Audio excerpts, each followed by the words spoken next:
রোহিঙ্গা সংকট সমাধানে প্রতিশ্রুতির তুলনায় চীনের বাস্তব পদক্ষেপ খুবই সীমিত বলে মনে করেন পররাষ্ট্র উপদেষ্টা মোহাম্মদ তৌহিদ হোসেন। সোমবার বিকেলে রাজধানীর ফরেন সার্ভিস একাডেমিতে আয়োজিত আন্তর্জাতিক সেমিনারে তিনি এই অভিমত ব্যক্ত করেন।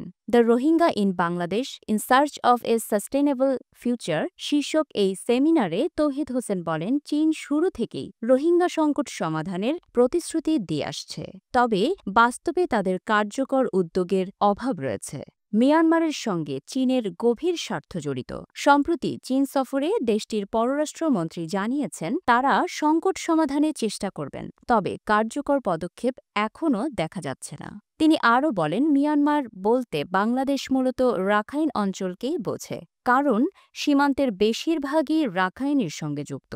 বর্তমানে রাখাইন অঞ্চল আরাকান আর্মির নিয়ন্ত্রণে। চীনের মিয়ানমারের সব পক্ষের সঙ্গে যোগাযোগ রয়েছে, যা এই সংকট নিরসনে গুরুত্বপূর্ণ ভূমিকা রাখতে পারে।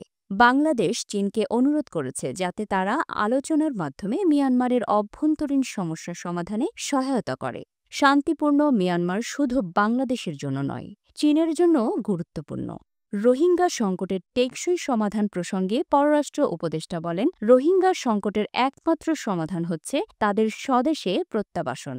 তবে এই প্রত্যাবাসন হতে হবে তাদের অধিকার ও নিরাপত্তা নিশ্চিত করে। অন্য কোনো স্থানে পুনর্বাসন করলে তা টেকসই হবে না। আন্তর্জাতিক সম্প্রদায়কে এই বিষয়ে কার্যকর ভূমিকা রাখতে হবে, যাতে রোহিঙ্গারা আর কখনো এমন নির্যাতনের শিকার না হয়। তিনি আরও বলেন, গণহত্যার মতো অপরাধ কখনো শান্তিপূর্ণ আলোচনার মাধ্যমে সমাধান হয়নি, বরং সবসময় সংঘাতের মধ্য দিয়েই এই সমাধান এসেছে।